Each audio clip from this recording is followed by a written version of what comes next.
Oke, sudah ada yang bergabung.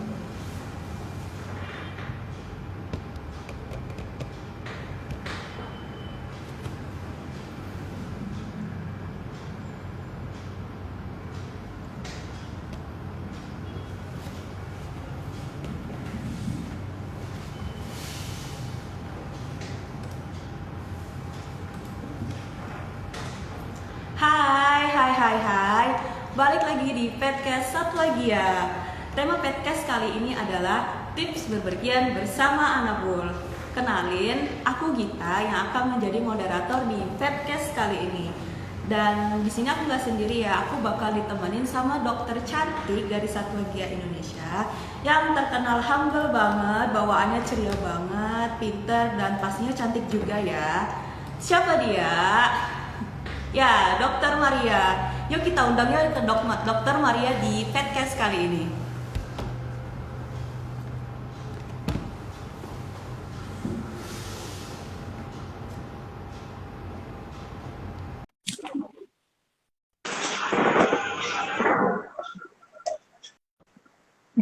Halo, Sobat Polen semuanya. Apa kabar nih? Perkenalkan, nama aku Dr. Maria Cynthia Tobing yang akan menjadi pembicara di podcast hari ini. Halo, apa kabar kalian semuanya? Sehat kan semuanya ya? Pastinya sehat dong. Apalagi di musim hujan seperti ini. Oh ya, apa ya Happy? Apa ya kegiatan kalian di hari Minggu ini? Happy weekend ya buat semuanya. Coba dong jawab di kolom komen ya. Jangan lupa dikasih love-nya juga, biar kita makin semangat kasih materi ke kalian semua. Iya, bener banget Kak Gita. Sudah ada yang join di sini.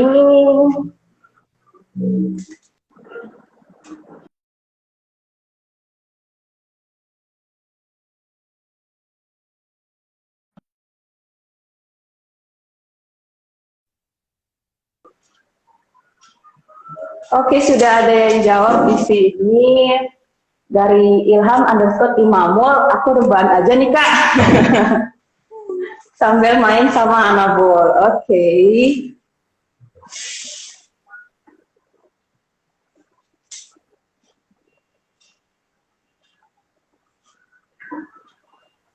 Kalau Kak Gita rencananya di weekend ini ngapain Kak? Aku ngapain ya? Aku main sama kucingku sih. Aduh, sama aja dong sama Kak Ilham ya. Iya dong. Oke, sudah ada yang bergabung lagi. Ini ada dari Elzanit. Nunggu jemuran Kak, takut hujan. Oke. Ayo dong share di kolom jawab di kolom komentar ya apa aja kegiatan kalian di hari Minggu ini.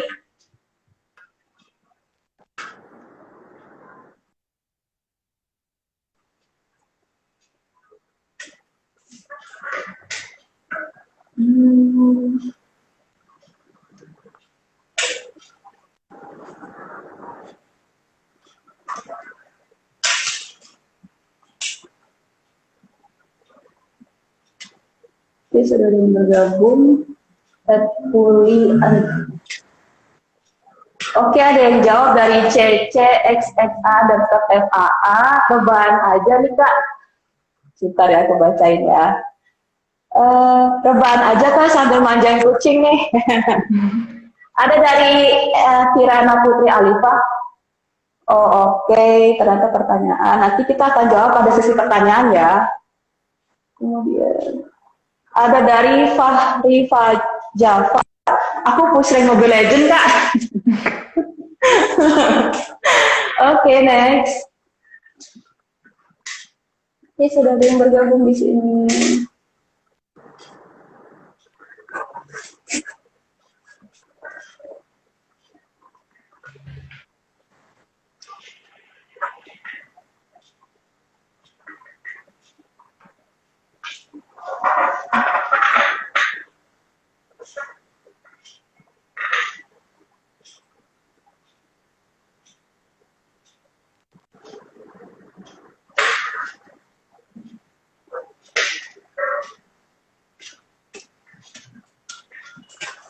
Ada dari Fania Git underscore, Kak, aku nggak punya kucing, jadi aku manjain siapa dong, Kak? Oke. Bisa aja nih Kak Fania manjain orang tua Kak di rumah Kak ya. Oke, ada yang sudah bergabung dari Arsuk mana? Halo.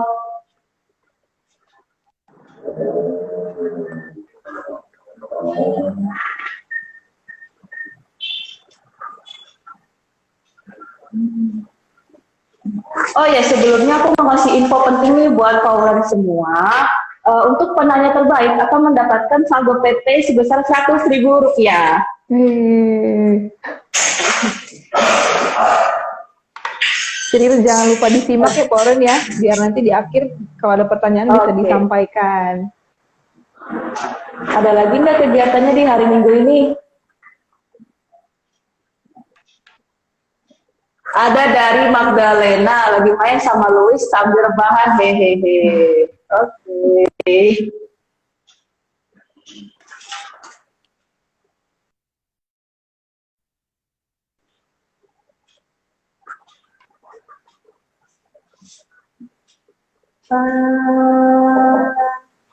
Siap dok, katanya mau terima Uriaya. Oke. Langsung aja kali ya dok, kita ke materi pembahasan yang akan disampaikan oleh Dr. Maria Cynthia Tobing. Dr. Maria, waktu dan tempat silakan. Oke, terima kasih Gita untuk waktunya. Halo semuanya, hari ini aku akan membahas mengenai bagaimana sih atau apa sih tips-tips bepergian bersama Anabul. Kita tahu ya ini sekarang sudah mulai masuk akhir tahun, kadang-kadang pasti ada yang pergian tuh, entah ke luar kota atau ke kampung masing-masing ya. Nah, kalau kita ingin bepergian dan ingin membawa Anabul, sebenarnya ada 5 prinsip ya yang harus kita perhatikan, yang selalu akan disampaikan oleh semua dokter hewan seperti itu. Kemarin juga sudah sempat sih dibahas oleh Dok ini waktu membahas mengenai mental awareness pada hewan. Apa sih 5 poin tersebut? Ada 5 poin untuk kesejahteraan tersebut tuh. Yang pertama ada bebas dari lapar dan haus, kemudian bebas dari rasa tidak nyaman, kemudian juga bebas dari rasa sakit, luka dan penyakit ya. Kemudian ada bebas dari rasa takut dan tertekan. Kemudian yang kelima dan terakhir, bebas untuk mengekspresikan perilaku alamiahnya. Nah, dari 5 prinsip ini, kita bisa berkembang tuh dengan tips-tips cara membawa hewan bepergian, baik itu melalui mobil ataupun melalui kapal atau pesawat seperti itu. Nah, sebelum diajak bepergian, sebaiknya Anambul yang akan dibawa pergi itu sudah dipastikan dalam keadaan sehat ya, Oren ya. Jadi, gimana caranya tuh untuk kita bisa pastikan hewan kita sedang dalam keadaan sehat? Nah, jawabannya satu dan paling pasti adalah dibawa ke dokter hewan tentunya. Jadi kita harus bawa ke dokter hewan untuk bisa diperiksakan ke dokter hewan. Karena hanya dokter hewan yang bisa memastikan hewan kamu benar-benar sehat. Untuk kategori sehat itu seperti apa? Contohnya mereka sudah diberikan obat cacing atau tidak ada gejala-gejala yang seperti diare, muntah, bersin-bersin seperti itu. Kemudian mereka memiliki bobot tubuh yang cukup untuk dibawa pergian, atau mereka sedang dalam keadaan yang tidak terlalu tua, karena kalau misalkan terlalu tua juga dibawa pergian akan banyak hal-hal yang harus diperhatikan seperti itu. Kemudian yang terakhir juga disarankan untuk diberikan vaksinasi minimal 2 minggu sebelum perjalanan, kayak gitu. Oke dok, kenapa harus 2 minggu dok dalam perjalanan, sebelum perjalanan? Oh ya, kenapa sih vaksin? Kan sering tuh kalau misalkan kita vaksinnya ke dokter hewan, pasti dokter hewannya bilang, jangan dibawa pergian dulu ya ibu ya, sampai 2 minggu kemudian, kayak gitu. Kenapa ya kayak gitu? Nah, sebenarnya kalau misalkan kita melakukan vaksinasi pada anabul kita kan memasukin virus ya ke dalam tubuh mereka. Walaupun virus ini dilemahkan, itu bisa tetap memberikan gangguan gitu ke dalam tubuh mereka. Kalau misalkan kita vaksinasi, imun tubuh mereka tuh harus dalam keadaan yang cukup kuat, tidak boleh stres, tidak boleh terlalu lapar, dan tidak boleh ada gejala penyakit seperti itu.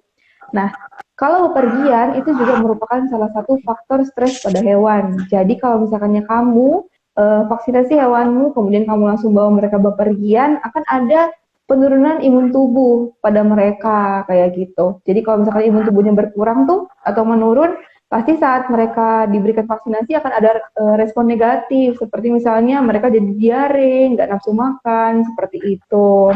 Jadi sebaiknya sih kalau misalnya Oke. emang kamu pengen bawa anak bulumu jalan-jalan nih, harus divaksinasi minimal 2 minggu sebelum bepergian, seperti itu.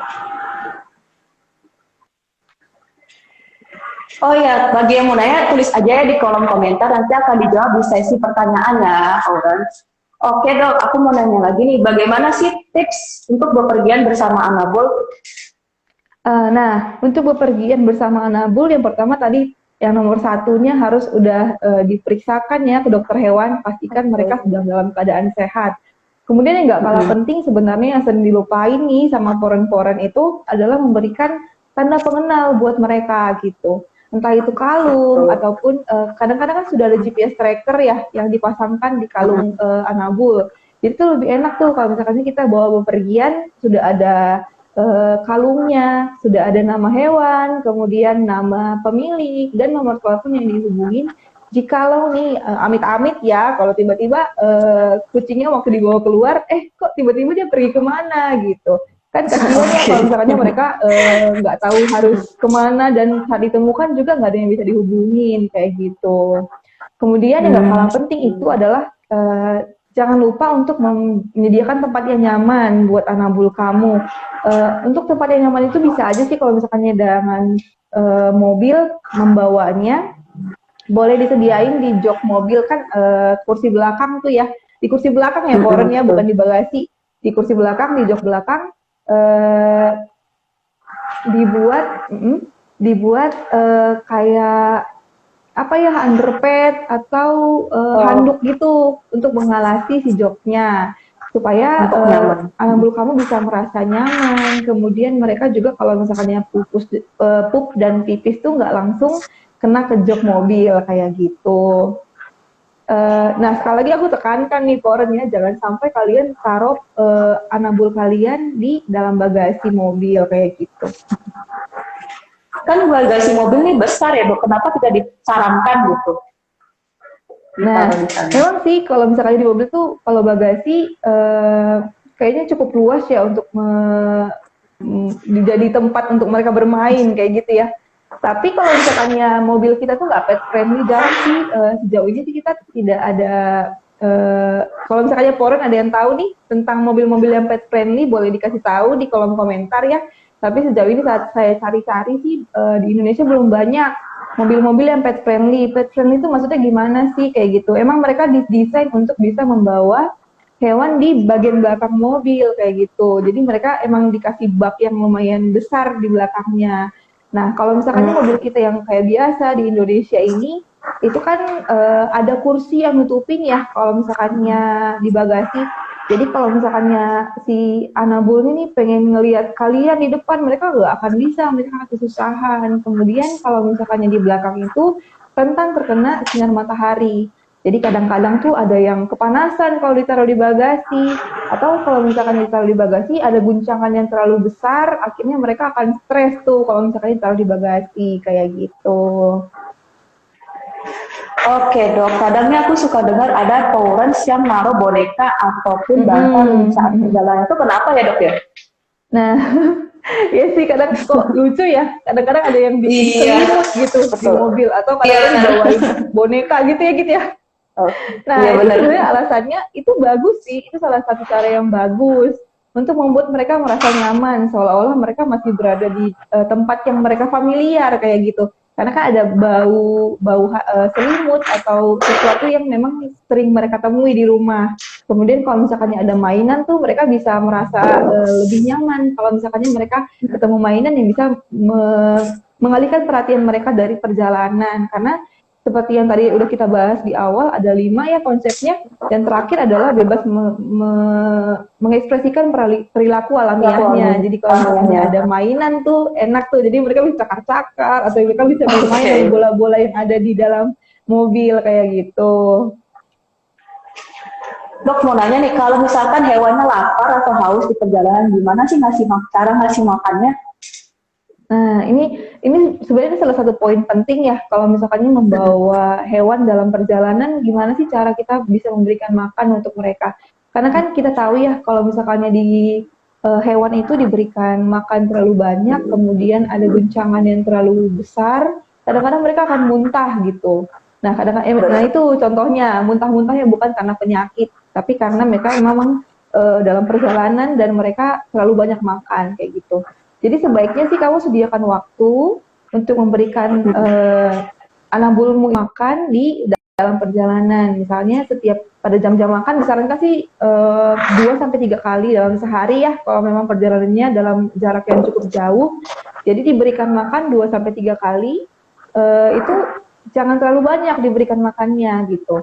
Bisa diberikan sedikit-sedikit aja, kemudian dikasih air sedikit, kemudian ditunggu sebentar, jangan langsung jalan tuh boronnya. Takutnya nanti mereka muntah lagi kalau misalkannya mereka langsung dibawa ke dalam perjalanan. Nah, kalau sudah diberikan makan, ditunggu sekitar 15 menit. Nah, di mobil kamu bisa kasih dia snack atau pakan makan kecil. Jadi, konsepnya adalah memberikan makan dalam jumlah yang sedikit, tapi dalam frekuensi yang cukup sering, kayak gitu.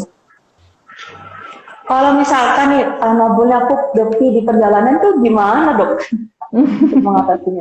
Oh iya, iya, PR juga sih sebenarnya kalau misalkannya mereka pup dan pipis ya di mobil ya. Iya, benar juga nih kita ya. Kalau misalkannya mereka dibawa dalam mobil gitu kan kadang ada yang ngejadiin kandang ya. Kalau disediain kandang sebenarnya enak juga sih, bisa ditaruh litter box. Jadi mereka kalau misalkannya mau pup dan pipis ada litter box yang bisa menampung kayak gitu. Tapi kan agak PR sebenarnya kalau membawa kandang besi ke dalam mobil, terutama buat dogi ya, karena kan itu terlalu besar kalau misalkannya kandangnya dogi gitu. Nah, kamu bisa berhenti setiap 2 jam sekali, atau jikalau anambul kamu nih udah mulai nunjuk-nunjukin nih, rasa-rasanya dia pengen keluar dari mobil. Karena kan biasanya anambul kita pinter ya, Pak ya. Jadi kalau misalkan mereka emang udah terbiasa pup di luar dan nggak mau pup di dalam mobil kayak gitu, mereka akan menunjukkan perilaku-perilakunya. Contohnya mereka jadi gelisah, kemudian mereka menggaruk-garuk menggaruk-garuk jok kayak gitu. Kemudian kalau misalnya mereka udah menunjukkan perilaku tersebut, kamu jangan lupa untuk aware ke mereka. Jadi kamu juga harus sering-sering nih perhatiin anabulmu. Kalau misalnya mereka sudah menunjukkan gejala seperti itu, langsung aja berhenti. Nah, kamu bisa bawa anabulmu keluar dari mobil dengan menggunakan leash atau tali kekang gitu. Tapi pokoknya intinya adalah jangan sampai anabul kamu tuh dibawa tanpa pengawasan, harus ada yang memegang kayak gitu. Bahaya juga ya dok. Kalau misalkannya dia dibiarkan sendirian, waktu dia ekspor tempat sekitarnya untuk mencari tempat pup dan pipis, malah nanti bisa kabur atau misalkannya dia lupa jalan pulangnya kayak gitu. Oke, tadi kan sudah dijelaskan menggunakan mobil nih dok. Bagaimana kalau perjalanan menggunakan nabul menggunakan pesawat dok?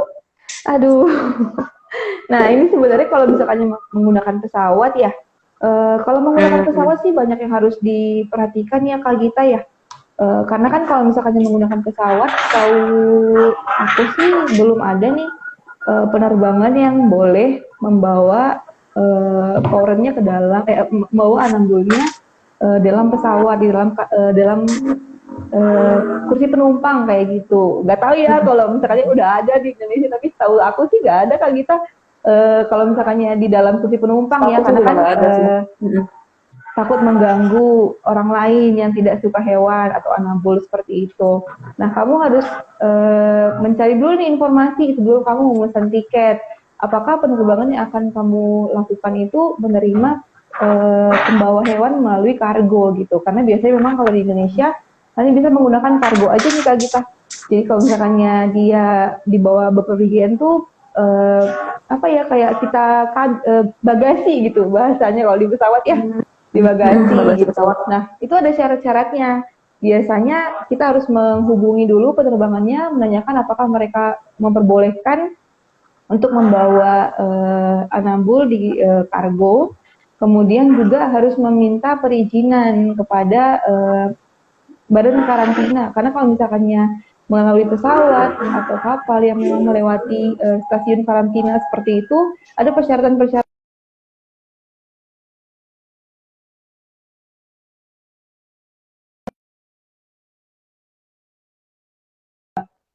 landak mini yang memang kalau dipikir-pikir kan gampang ya bawanya, kecil banget tuh landak mini nggak susah dibawa melalui kursi penumpang gitu. Tapi tetap nggak boleh tuh Koren karena mereka tidak punya dokumen-dokumen yang harus dipersiapkan seperti izin untuk keluar masuk daerah, izin untuk keluar dari daerah tersebut membawa hewan kayak gitu.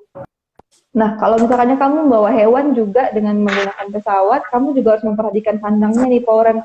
Karena kalau misalkannya kargo biasa, keranjang-keranjang yang emang biasa kita gunakan saat membawa hewan itu gak akan cukup buat mereka. Karena kan mereka butuh tempat yang lebih luas ya, leluasa dan lebar. Karena kalau misalkan dalam pesawat itu waktunya biasanya cukup lama sih, 2 sampai 6 jam kadang-kadangnya di pesawat. Kan kasihan kalau mereka tuh bener-bener sempit gitu di dalam kandangnya. Nah, kadang-kadang tuh ada kargo yang emang dia lebih besar, ventilasinya lebih banyak. Kemudian juga ada yang di double dengan kayu gitu. Jadi bukan kayunya langsung yang menjadi kandang mereka, tapi kargo mereka dikasih pemberat dengan kayu-kayu yang sudah dipakukan. Jadi kalau misalkan di dalam kargo mereka nggak akan terlalu banyak berguncang kayak gitu. Nah, kalau misalkannya di dalam kargo itu juga harus disediain minum ya, sediain minum, kemudian pakan yang cukup, jangan terlalu banyak yang bentuknya kering, karena kalau misalkan perjalanan jauh, kasihan kalau mereka nggak bisa akses ke minum. Memang nggak harus banyak-banyak, bisa yang kayak kayak wadah gitu, yang bisa dicantolin ke kandangnya biar mereka bisa jilat si minumnya di situ kayak gitu. Karena kalau misalkan nggak ada makanan minum sama sekali, takutnya malah mereka makin stres. Nah, kalau misalkan dari pesawat, biasanya memang ada dokumen yang harus disiapkan ya. Contohnya itu buku vaksin, kemudian diberikan juga surat keterangan hewan, surat keterangan kesehatan hewan. Jadi sebelum kamu membawa hewanmu, itu harus diberikan pertanda gitu kalau emang hewan kamu sehat atau kamu sehat. Jadi harus dibawa ke dokter hewan juga, tuh orang nomor 1 memang itu. Kemudian disediain juga buku vaksin rabies ya. Karena kalau misalkan ingin penerbangan, harus divaksin rabies lengkap dan mempunyai fitur antibodi yang cukup dan dibuktikan dengan pemeriksaan lab kayak gitu. Kenapa harus pakai fitur antibodi rabies tuh? Nah, kalau misalkan ya vaksinasi rabies kan sebenarnya di Indonesia diwajibkan ya. Ada 2 macam vaksin, biasanya ada vaksin core, kemudian vaksin rabies. Biasanya diwajibkan oleh pemerintah itu adalah vaksin rabies. Kenapa? Karena rabies itu adalah penyakit yang bersifat zoonosis dan merupakan isu-isu yang masih genting nih di Indonesia. Karena kan kalau misalkannya rabies itu dia bisa menyerang manusia, kemudian penyebarannya juga cepat di antara hewan-hewan penular rabies kayak anjing dan kucing yang sering kita bawa pergian. Nah, kalau misalkannya belum divaksin rabies, tidak boleh bawa pergian tuh koren karena masih ada resiko-resiko. Siapa tahu nanti mereka ketemu sama hewan yang sakit dalam bawah rabies itu ke tempat tujuannya kayak gitu. Tadi kan sudah dijelaskan mengenai membawa anabul menggunakan pesawat dan mobil ya dok ya. Kalau misalkan pakai motor nih dok gimana? Kalau pakai motor ya, banyak yang bertanya apakah bisa membawa anabul dengan motor nih. Kalau misalkan membawa motor sebenarnya boleh-boleh aja corporate membawa anabul dengan motor. Nah, tapi yang perlu diperhatikan adalah tidak boleh dalam jarak yang terlalu jauh kayak gitu. Kan kalau misalkan kita membawa ke vet nih, kalau kita nggak punya mobil atau misalkannya pengen cepet-cepet buru-buru gitu, misalkan dalam keadaan urgent, ya kita kan kadang-kadang pakainya kargo yang dibawa pakai motor ya. Nah, tapi kalau misalkannya jaraknya sudah terlalu jauh, kalau sudah lebih dari 3 jam nih misalnya, itu sudah bisa bikin hewan itu stres. Dan kalau misalkannya dibawa menggunakan motor, ada resiko-resiko yang harus diperhatikan. Contohnya, mereka terlalu pengap di dalam kandangnya karena udara di luar juga terlalu panas, akhirnya mereka bisa kena heat stress atau heat stroke gitu. Apa tuh heat stroke dok? Oh ya, heat stroke itu adalah kondisi di mana hewan mengalami hipertermia atau tingginya suhu tubuh mereka kayak gitu. Kan kita tahu sendiri ya, kalau misalkannya manusia, semua yang berdarah panas, mereka menghasilkan panas dari tubuh mereka. Nah, biasanya kalau misalkannya udara di luarnya lebih dingin, itu akan keluar dengan gampang kayak gitu dari tubuh anabul kita. Nah, tapi kalau misalkannya di dalam kandang juga udaranya terlalu panas, terlalu pengap gitu, akhirnya suhu tubuhnya nggak bisa keluar semuanya tuh dan berputar-berputar di situ di dalam kandang, di dalam tubuh anabul hingga akhirnya menyebabkan suhu tubuh mereka sangat tinggi. Kalau misalkannya kondisi ini dibiarkan, kondisi suhu tubuh yang tinggi ini dibiarkan, akan terjadi heat stroke tuh pada mereka. Heat stroke ini nggak cuma karena itu juga sih, bisa jadi juga karena exercise yang terlalu berlebihan atau latihan yang terlalu berlebihan. Kalau misalkannya mereka dalam kondisi panas terik matahari dibawa bepergian atau dibawa berlari kan, kalau dogi suka tuh dibawa-bawa ya. Kalau misalkannya Betul. ya sering dibawa jalan-jalan sama owner gitu. Kalau Jalan. misalkannya terlalu panas dan mereka terlalu capek, kadang-kadang akan ada heat stroke, akan ada terjadi heat stroke kayak gitu. Nah, kalau misalkannya terlalu lama dibiarkan kondisi ini bisa menyebabkan kerusakan pada organ-organ vital nih, Pauren. Contohnya pada paru-paru, jantung, dan otak mereka. Nah, ini kan sudah menjadi isu yang fatal ya kalau misalkannya sudah kena ke organ vital tersebut. Nah, kalau misalkannya mau dibawa justru harus dalam keadaan yang nggak terlalu panas, kayak gitu. Ciri-cirinya gimana sih kalau misalkannya ada hewan yang kena heat stroke ya? Ciri-ciri awalnya sih yang bisa kita lihat itu mereka panting. Apa sih panting itu, Dok? Panting itu contohnya adalah mereka bernapas terlalu cepat, terengah-engah kayak gitu kayak. Kadang-kadang ada yang keluar lidahnya gitu. Kalau di anjing memang itu salah satu cara untuk mengeluarkan panas dari tubuh mereka. Tapi misalkan ini di kucing itu sangat jarang terjadi panting kalau misalkannya memang suhu tubuhnya normal kayak gitu. Kalau sudah terlihat ada panting yang terlalu berlebihan, itu berarti mereka sudah mulai masuk ke tahap awal heat stroke. Kemudian kalau misalkannya ada liur yang terlalu berlebihan gitu, kadang-kadang akan terlihat basah tuh mulutnya, dilap basah lagi gitu. Itu salah satu juga tanda-tanda awal dari heat stroke. Nah, yang kemudian juga adalah kita bisa lihat dari mata mereka ya, mata mereka kelihatannya kayak udah kayak sayu, lemes gitu. Biasanya itu ciri-ciri yang paling sering dan paling awal terlihat kalau misalkannya sudah ada suhu yang terlalu tinggi kayak gitu. Oke, sebelum ke pembahasannya lebih seru nih, coba dong tulis di kolom komen dari mana aja sih kalian berasalnya. Dari mana aja nih? Kalau Kak Gita dari mana? Ya.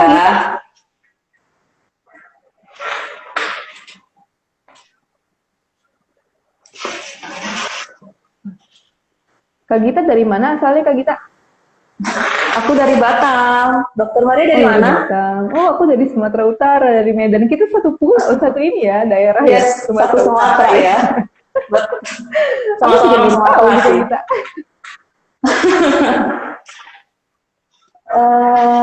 Oke, sambil nunggu jawaban. Dari @rahmaya.29 dari Tanah Baru. Oke. Halo Rahmaya, Tanah Baru ya? Ada satu lagi juga sih ya Kak di situ ya? Di dekat Tanah Baru. Ada Kak, bisa ada. mampir sekali-kali kalau mau periksain anabulnya, kalau saya mau vaksin dan lain-lain.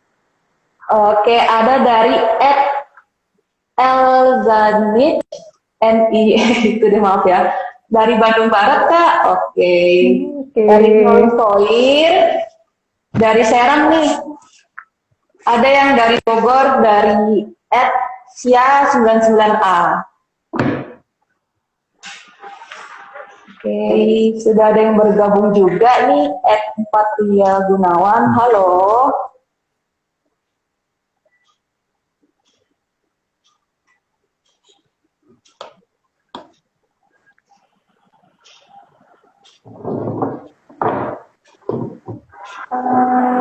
Sudah ada yang bergabung juga, @yuliaat. Halo. Halo, ada @janis juga, ada @reza B Laksono. Halo.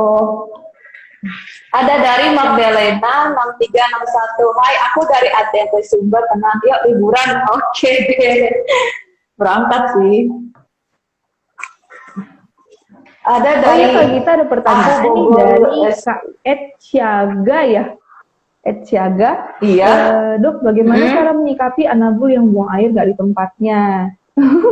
Umurnya berapa Oke. nih Kak? Kalau misalkannya anak kitten nih, kayak kitten, puppies, memang mereka masih belum bisa sih ya. Kalau misalkannya pertama kali dikenalkan pada litter box, mereka nggak akan langsung bisa kayak gitu. Tapi kalau misalkannya mereka sudah usianya sudah 6 bulan atau lebih dari itu, memang itu menjadi bukan problem sih ya, tapi itu bisa diperbaiki. Itu adalah salah satu behavior yang bisa diperbaiki oleh kita, oleh powernya kayak gitu. Kalau misalkannya ada anabul yang tidak mau air besar di tempatnya, kamu bisa menyikapinya dengan cara misalnya nih, kalau misalkannya dia pup di deket kamar gitu, kamu bersihin pupnya sampai bersih sebersih-bersihnya, kemudian kamu berikan pewangi, jadi jangan sampai ada jejak dari si pipis atau pup itu di daerah tersebut. Kemudian kamu bawa pup atau pipisnya itu atau sesuatu yang berbau pup dan pipis itu ke dalam litter box mereka. Kemudian nanti kamu bisa tuh ajarkan mereka untuk pup dan pipis di litter box dan kenalkan mereka pada bau-bau yang emang udah kalian tempatkan di situ kayak gitu.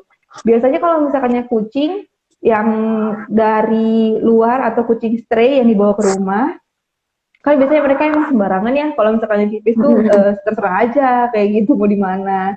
Kamu bisa ngajarinnya kayak gitu. Jadi dibersihin dulu daerah tempat mereka pipis yang sembarangan itu, kemudian kamu sediain litter box dan kamu sediain kayak apa ya? Misalnya dia pup nih, pupnya kamu pindahin ke litter boxnya biar mereka tahu ini loh tempat pup kamu gitu. Kemudian kalau misalkannya di anjing dan kucing itu bisa juga punish and reward ya.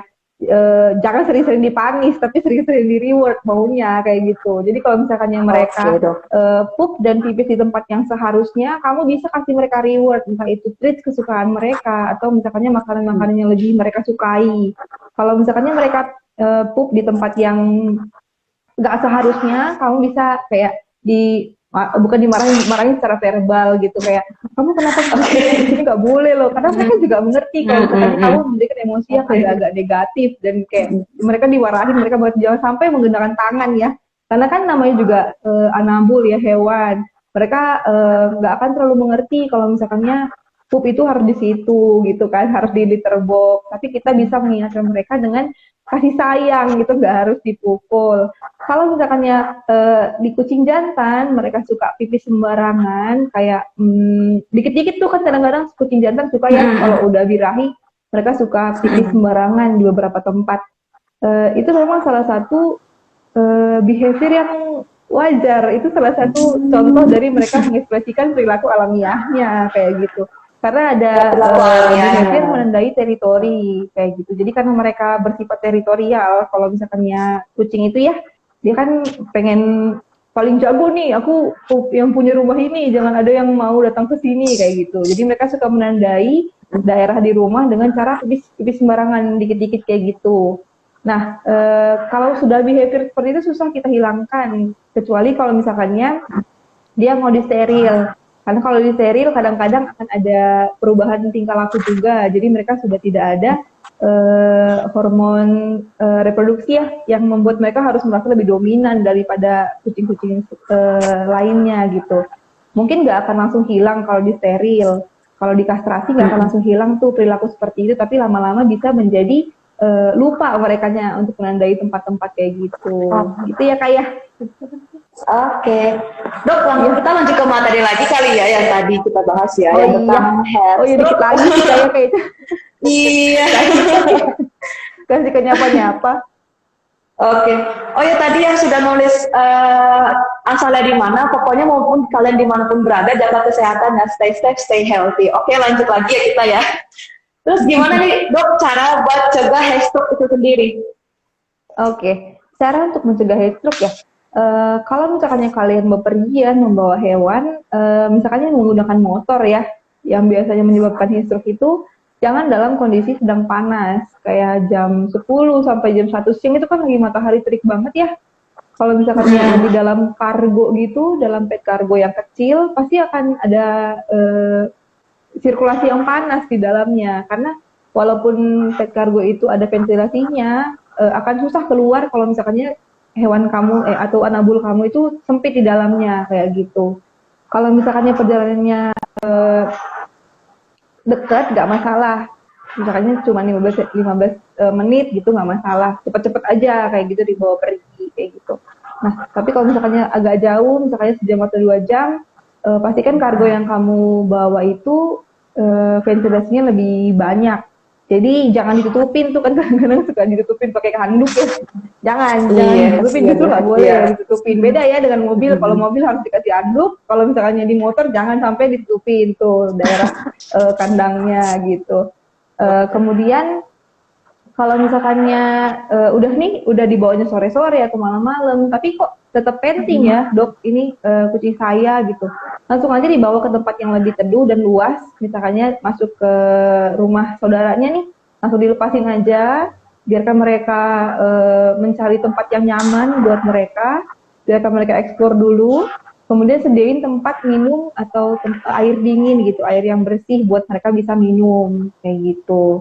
Kalau misalkannya kamu membawa dengan mobil, ya itu tadi jangan masukin ke bagasi ya, Poren ya, karena di bagasi itu panas, kemudian guncangannya juga cukup keras. Dan kalau misalkannya kamu membawa dengan mobil juga, pastikan kamu nggak pernah meninggalkan anak bulmu sendirian di dalam mobil kayak gitu.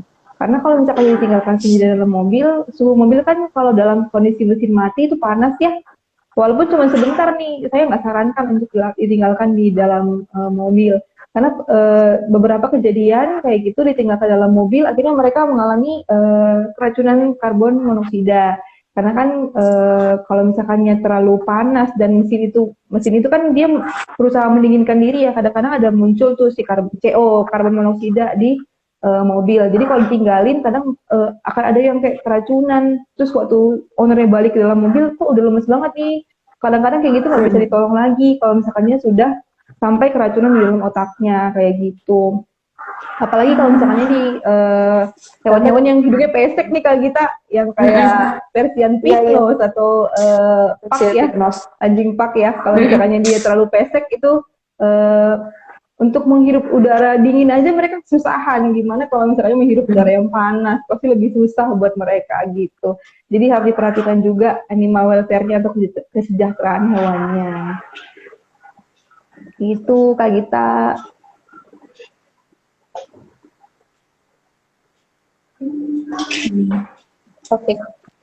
Oke. Cukup berbahaya juga ya dok untuk headstock ini sendiri ya. Terus gimana sih dok kira-kira opsinya yang lain untuk membawa kepergian si Hannibal ini? Apakah ada opsi lain gitu selain itu? Oh ya, selain dibawa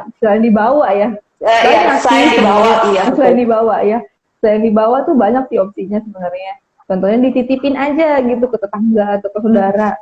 Jadi kamu bisa titipin ke orangnya memang dia aware tentang kesejahteraan hewan kamu gitu. Kadang ada juga sih yang ada pengurus hewannya yang datang ke rumah, kemudian dikasih makan, dibersih-bersihin kayak gitu. Tapi tetap nggak boleh tinggalin sendirian dalam rumah. Walaupun kamu cuma pergi 1 hari, Poren ya, nggak boleh ditinggalin 1 hari dalam rumah sendirian. Karena kan mereka, kalau misalkan hewan peliharaan, mereka tuh biasa dengan afeksi, dengan kasih sayang gitu. Jadi kalau misalkan 1 hari mereka nggak ketemu siapa-siapa, mereka pasti akan merasa, aduh kemana nih orang-orang yang biasanya aku temui, kayak gitu. Jadi kalau misalkannya dibiarin sendirian, mereka akan cari tempat untuk kabur gitu. Nah kan nggak pengen ya kalau misalkannya mereka sampai kabur dari rumah kamu, nanti kamu pulang liburan, oh kok kemana? Si Tom kok nggak kelihatan lagi kayak gitu. Nah, opsi lain adalah sebenarnya kamu bisa titipkan di pet hotel nih, Poren. Pet hotel sudah tersebar ya di mana-mana, terutama di Satwa Gia. Karena kan Satwa Gia sudah mulai banyak ya di seluruh Indonesia. Kamu bisa titipkan di pet hotel aja kayak gitu. Untuk syaratnya sendiri gimana dok untuk pet hotel? Nah, kalau misalkannya di Satwa Gia, syarat untuk pet hotel adalah sudah divaksin minimal 2 minggu sebelum dititipkan ya vaksin, kemudian bebas dari jamur dan kutu gitu. Karena kan kita nggak pengen ya kalau misalkan ada jamur dan kutu itu mudah menular di antara kucing-kucing. Jadi kamu harus pastikan juga kalau misalkan yang mau di pet hotel sudah dalam keadaan sehat, kemudian tidak ada jamur kutu dan sudah divaksinasi. Kenapa harus sudah vaksinasi dan bebas kutu dok untuk pet hotel Oh sendiri? gitu ya. Oke. Kan kalau misalkan di pet hotel namanya juga di klinik ya. Kalau di klinik kan banyak berseliweran tuh hewan-hewannya juga ikutan sakit. Nah mereka harus divaksinasi supaya mereka punya kekebalan tubuh yang cukup untuk melawan kalau misalkan ada infeksi atau ada penyakit yang masuk ke dalam tubuh mereka. Kemudian itu juga menjadi sebuah garansi nih buat poren-poren yang lain gitu bahwa semua hewan-hewan di pet hotel Satwagia sudah divaksin, sudah bebas kutu dan jamur, jadi tidak akan ada penularan di antara mereka kayak gitu. Karena kan kalau misalkannya penyakit virus, terutama ya Kak Gita ya, kalau di Bogor nih sering banget kalau udah musim hujan tiba-tiba banyak yang kena virus, entah itu Betul. virus yang Betul bisa banget. menyebabkan bisa menyebabkan pilek atau menyebabkan diare kayak gitu. Jadi itu menjadi garansi buat semua pauren-pauren yang ingin menitipkan hewannya kalau di Satwagia sendiri kita memberikan peraturan seperti itu supaya tidak ada hewan yang terinfeksi penyakit kayak gitu. Kalau misalkan aku titip di Satwagia nih, dapat kabar nggak dok dari Satwagianya sendiri? Oh, tentu dong, tentu dapat kabar. Jadi kalau misalkannya di Satwagia akan dikabarkan setiap 2 jam sampai 2 jam sekali ya akan dikabarkan mereka sedang apa sih gitu. Contohnya misalnya mereka lagi tidur lucu gitu. Kan ada dokter-dokternya juga pasti bakal care sama mereka gitu. Setiap hari mereka akan dikasih makan, akan dibersihkan kandangnya, kemudian akan diajak interaksi oleh dokter-dokter dan pet nurse yang ada di Satwagia. Jadi kamu nggak usah terlalu khawatir kalau meninggalkan hewan di pet hotel, karena pasti akan diajak berinteraksi daripada di rumah ya sendirian kayak gitu. Mending dibawa ke pet hotel aja, diajak nanti di pet hotel akan diajak bermain juga sama dokter-dokternya kayak gitu. Nah, tiap hari juga kamu akan dapat fasilitas, anabul kamu akan dapat fasilitas nih. Mereka akan diberikan vitamin dan imun booster. Jadi pagi dan sore mereka akan diberikan vitamin dan imun booster oleh dokternya. Jadi kalau misalkannya mereka di pet hotel, kita akan berusaha, kita akan pastikan mereka akan selalu sehat kayak gitu. Satwagia mana aja dok yang menerima pet hotel itu sendiri?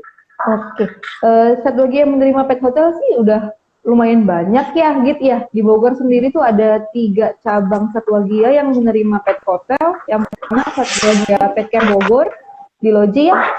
Kemudian Satwagia Taman Dika, Satwagia Tanah Baru. Kemudian di Serang ada Satwagia Dulu Serang. Kalau misalkan di Bandung, tadi ada dari Bandung juga ya kakaknya ya. Kalau misalnya mau titipin hewan, ada di Satwagia Fortune Cibaduyut. Nah, kalau misalkannya di Lampung juga ada nih, di Lampung juga ada Satwagia PCC Metro. Dan akan ada cabang-cabang lain yang kalau misalkannya menjadi opsi kamu, kalau misalkannya mau bepergian ingin menitipkan hewan kamu gitu. Oke, Dokter Maria, terima kasih untuk materinya. Sekarang kita masuk ke sesi pertanyaan ya. Iya Sampai jawab. baik. Oke, kita akan jawab pertanyaan dari @ng.28. Halo Eng. Halo Kak Enji. Dok, saya baru pulang bawa kendaraan mobil pribadi. Saya bawa anak papi. Nah, di sepanjang jalan anak pas sampai tujuan, kenapa langsung muntah lendir putih berbusa ya dok? Padahal makan minum teratur. Oh gitu. Oke, halo Kak Enji ya. Saya izin menjawab pertanyaan Kak Enji. Kalau di papi ya, sama aja sih seperti yang sudah kita bicarakan tadi. Kalau misalkannya dia ada sebenarnya dua kemungkinan ya. Kalau misalkan dia muntah. Kalau di mobil dikasih banyak air atau dikasih banyak makanan, saat sampai mungkin dia akan kayak sama aja kayak kita mabuk darat gitu ya bahasanya. Jadi terlalu banyak goncangan, akhirnya ada keinginan untuk muntah kayak gitu. Tapi bisa juga kalau misalkannya dalam perjalanan jauh tidak diberikan makan sama sekali dan asam lambung kan tetap produksi tuh di dalam lambung mereka. Jadi kalau misalkannya tidak ada isi perutnya sama sekali juga berbahaya karena mereka asam lambungnya tetap terproduksi hingga akhirnya akan ada gejala muntah juga kayak gitu. Kalau misalkan memang dia muntahnya karena perjalanan ya bukan karena penyakit, bisa diistirahatin dulu aja, jangan langsung dikasih makan nih, langsung diistirahatin dulu, sediain air minum biar mereka bisa istirahat. Kemudian sekitar 2-3 jam saat mereka sudah adaptasi dengan lingkungannya, kamu bisa siapin makanan yang basah. biar mudah dicerna kayak gitu. Jadi kalau misalkannya udah adaptasi, sediain makanan basah, biarkan mereka makan. Kalau mereka tidak mau makan juga, itu salah satu tanda kalau emang mereka sedang dalam keadaan tidak sehat. Kamu perlu bawa ke vet. Kayak gitu ya Kak Enzi. Oke dok, terima kasih. Selanjutnya pertanyaan dari @ilham_imamul. Halo Ilham. Halo Kak Ilham. Dok, kalau kucing ditinggal di rumah terus gak diajak jalan-jalan, bisa pundung juga nggak ya?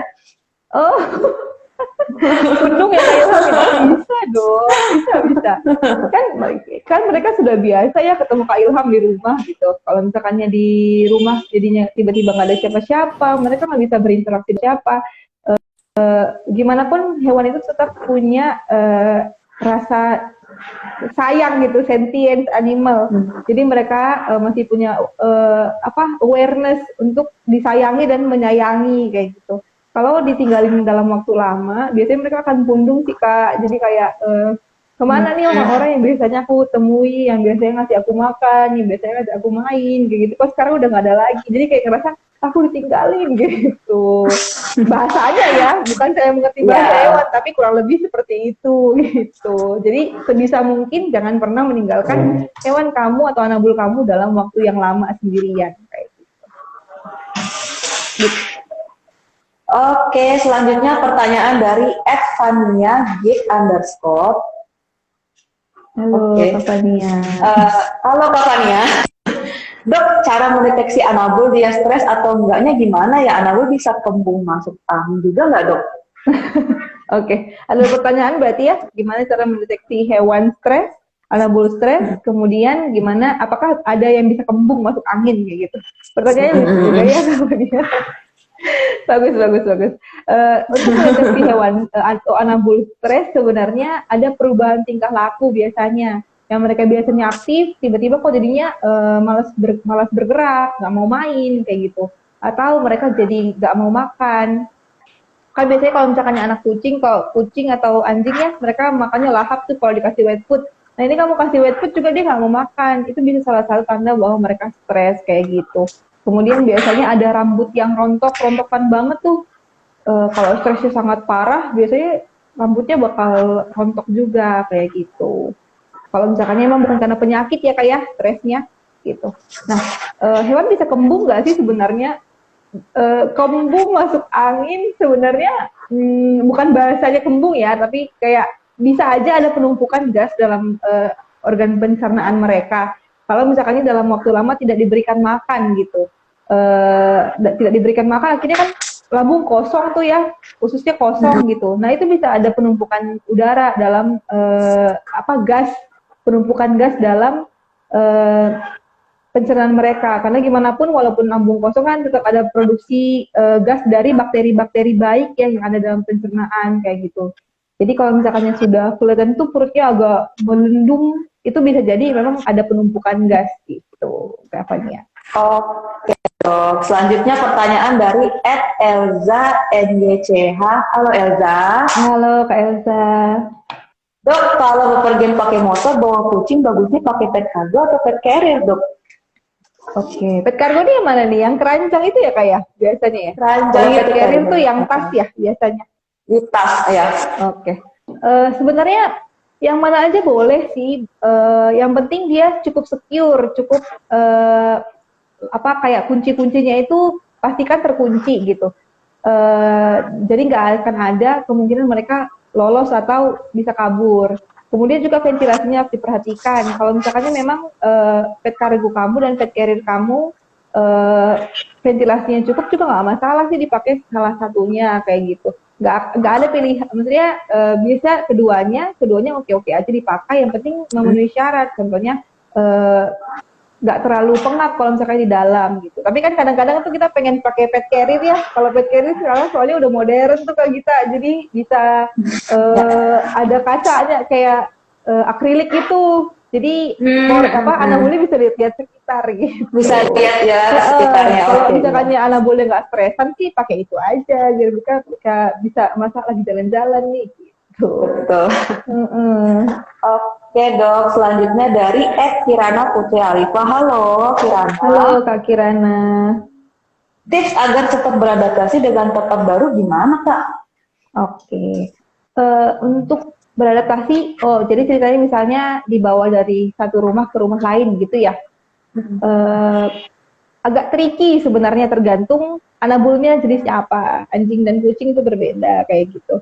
Kalau misalkannya dogi kan biasanya mereka lebih apa ya? Kalau misalkannya ada ownernya, mereka lebih percaya diri tuh gitu.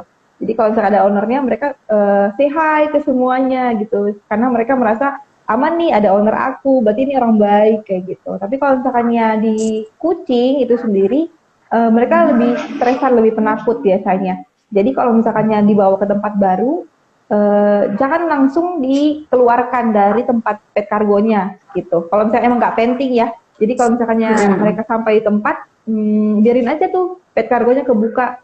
Kasih mereka kesempatan untuk melihat dulu nih, ini mereka mengenali dulu tempat ini tempat apa sih, tempat baru ini kayak gitu. Akhirnya mereka akan berusaha keluar sendiri, biarkan mereka keluar sendiri dalam ruangan yang tertutup dulu aja, biar tidak terlalu luas. Kemudian nanti kalau mereka sudah selesai explore daerah sekitar ruangan kecil tersebut, baru tuh boleh dibukain pintunya, biarkan mereka explore ruangan yang lebih besar. Nah, kalau pada anjing dan kucing sama aja sebenarnya. Biasanya kalau dalam tempat baru mereka pengen kabur bawaannya gitu. Kayak aku nggak mau di sini gitu. Kayak pengen balik ke tempat yang kemarin gitu. Jadi kalau boleh selama 3 hari di rumah yang baru atau di tempat yang baru, jangan diberikan celah-celah untuk kabur. Karena kalau misalkan mereka kabur, kadang-kadang suka jauh tuh kalau kita kan susah ya nyarinya nanti kalau kabur susah jauh. nyarinya. Iya, Bahaya juga ya, Dok ya. Iya, kasihan kalau sendirian di rumah, di luar ya, nggak ada yang ngasih makan nanti. Iya betul. Ada yang ngurus. Oke, Dok, next question at SYA99A. Halo, Dok, bagaimana cara menyikapi anabul yang buang air gak di tempatnya? Oh, udah dibahas ya, ya. Tadi sudah dijawab ya, iya. Oke. Ada lagi pertanyaannya? Sebentar ya.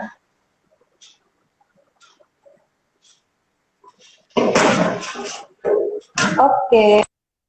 Next question dari Sari Yantifa. Halo Sari Yantifa. Halo Kak Sari. Kamu nanya kalau kucing luluran pakai kunyit atau mandi kunyit itu aman nggak buat kucingnya dalam jangka waktu berdekatan? Soalnya saya pernah tuh kucing luluran kunyit karena luka-luka bekas jamur. Gimana tuh, Dok? Aduh, ini saya baru pertama kali dengar ya lulurin pakai kunyit. Tapi pernah ada jadi dulu tuh pernah ada pasien datang ke klinik ya, dia kuning-kuning gitu. Saya pikir ini Pikachu atau gimana gitu.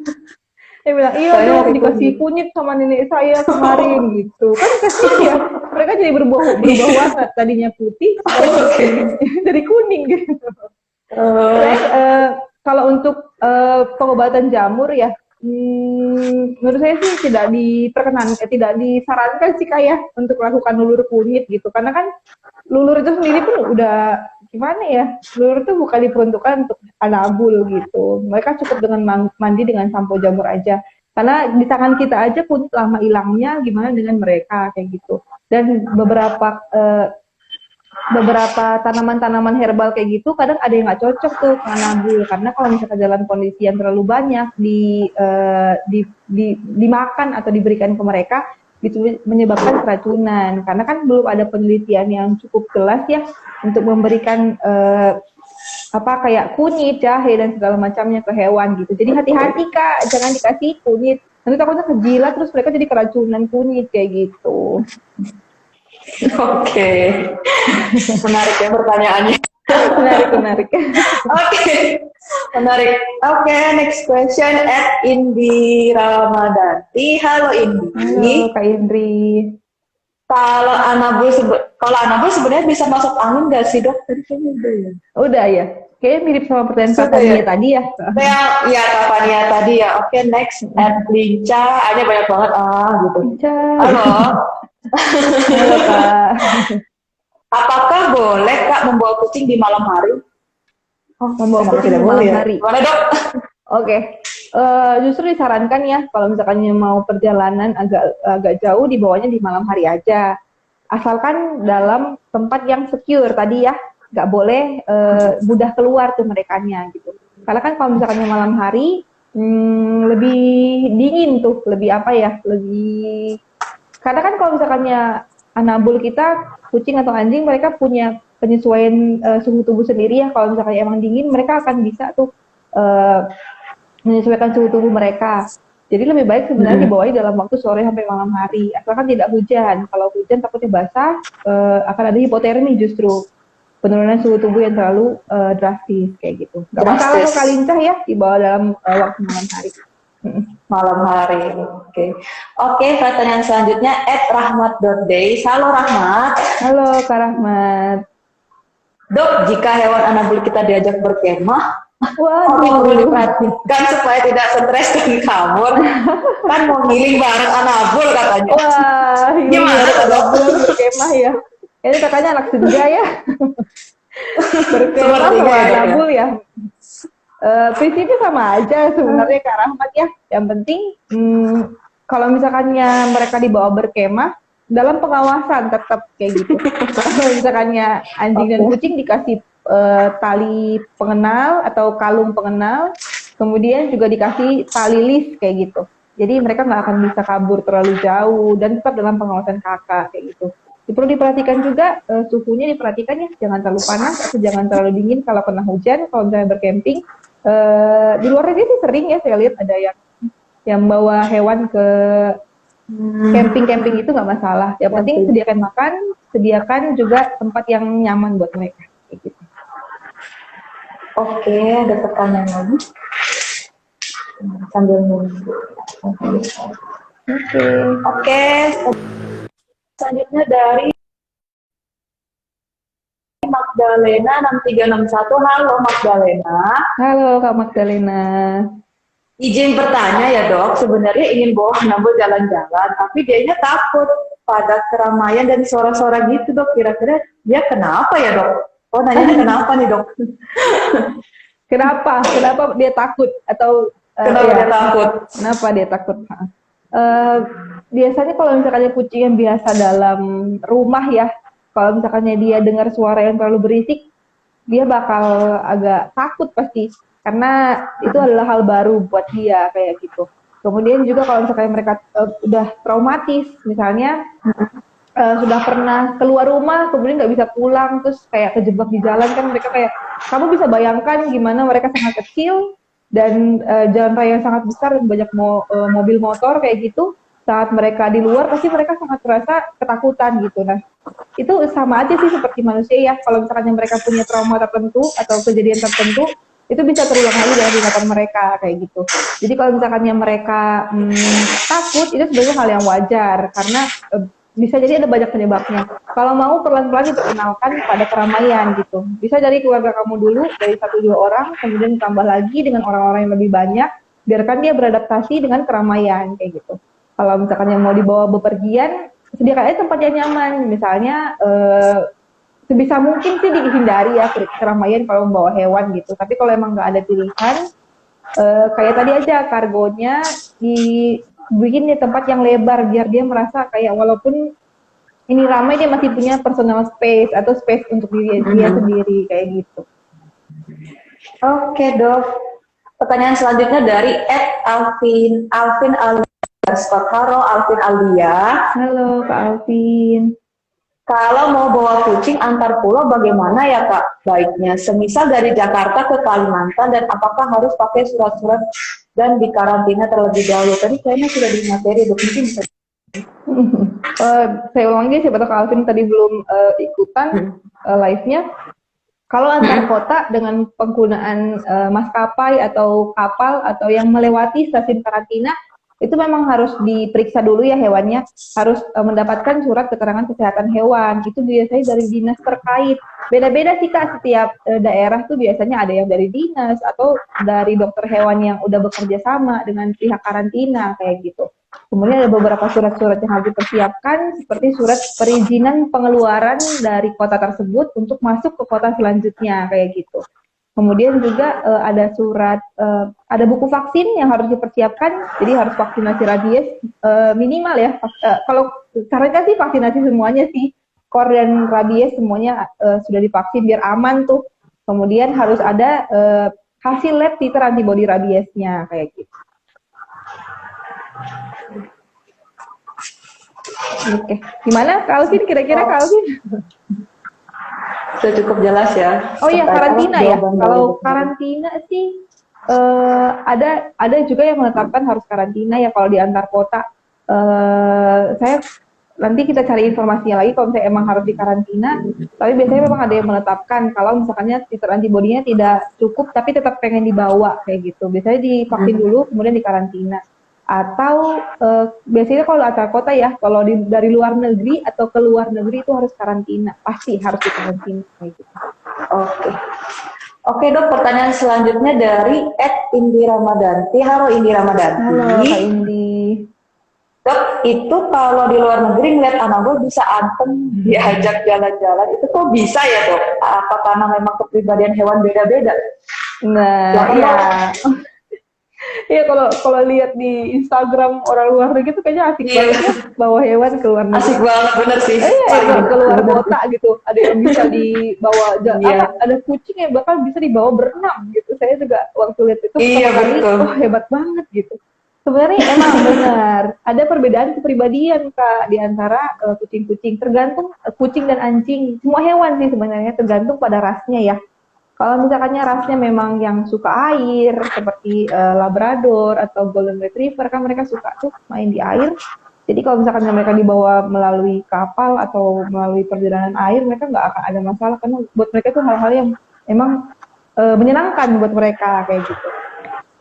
Tapi biasanya kalau misalkannya di luar negeri sih ada yang suka kasih apa ya itu namanya, kayak rumput itu apa ya, cat, lupa deh saya. Pokoknya itu sering dijadikan penenang gitu, bukan pembius ya, bukan obat bius, tapi itu menenangkan buat mereka karena mereka Catnip ya dok, kalau nggak iya, salah. catnip, bener catnip. Jadi kadang ada yang disemprotin di kargo atau Iya, iya. disemprotin di kargo atau disemprotin di mobil. Jadi mereka merasa tenang kayak gitu.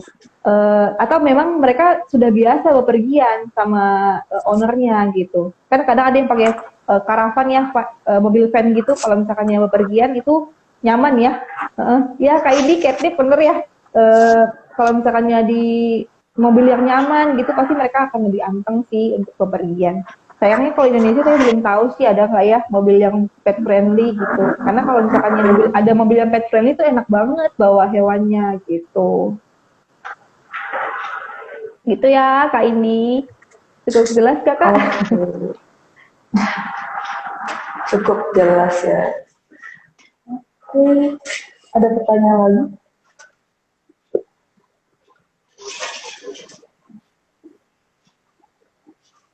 Oke, kita masuk pertanyaan terakhir nih ya. Siapa nih ya Oke. kira-kira? Siapa nih? Siapa nih?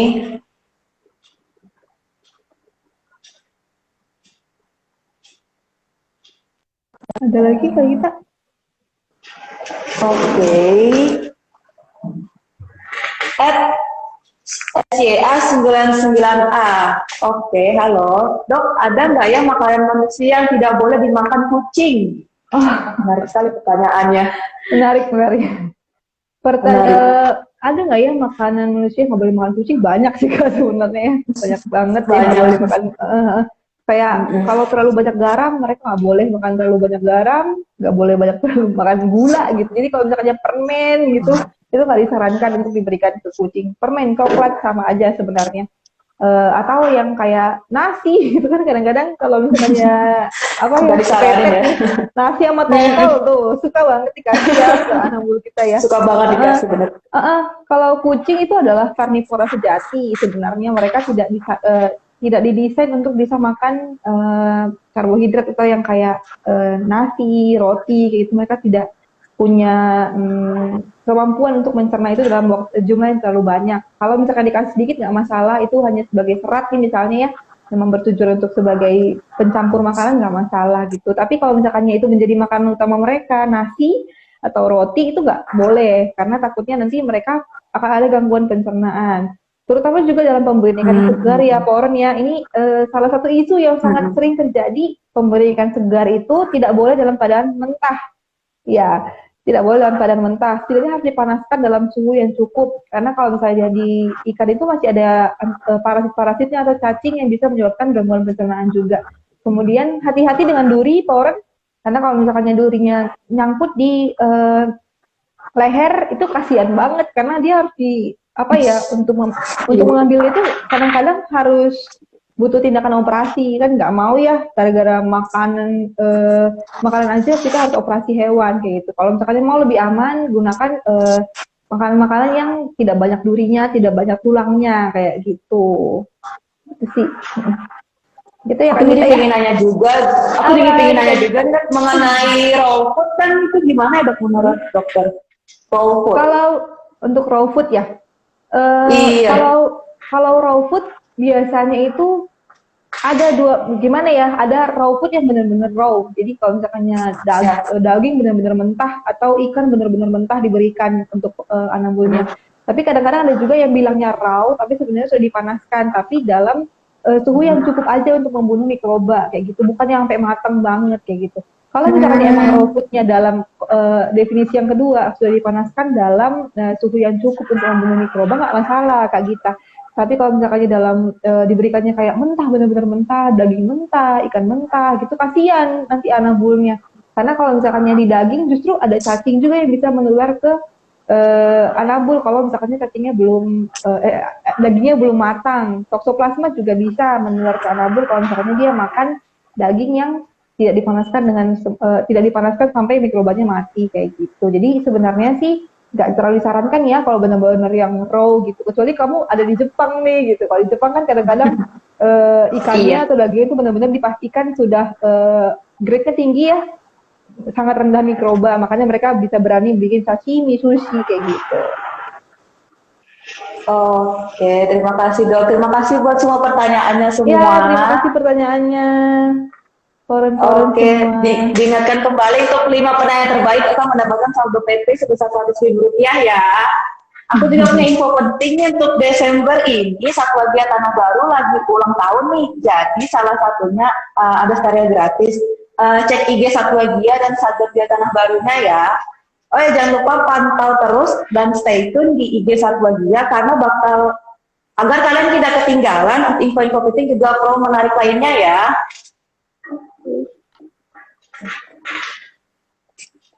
Oke, di next episode konten podcast kita bakal ada konsep baru juga dan kita bakal ngundang MC Gempar juga pembicara hebat lainnya ya. Pokoknya bakal beda deh dari konten-konten podcast sebelumnya. Oke dok. Oke, udah sampai sini aja kita ya. Oke, stay tune. Stay safe, stay healthy, jaga kesehatan, jangan lupa protokol kesehatan, jangan lupa cuci tangan, pakai masker, dan kalau bisa jauh-jauhi kerumunan. Bener. Oke, last word dari kami. Bye-bye, Paula. Bye-bye, Paula. See you on the next podcast. Dadah. Bye, dokter ya. Dadah. Bye, Paula semua. Terima kasih. Terima kasih.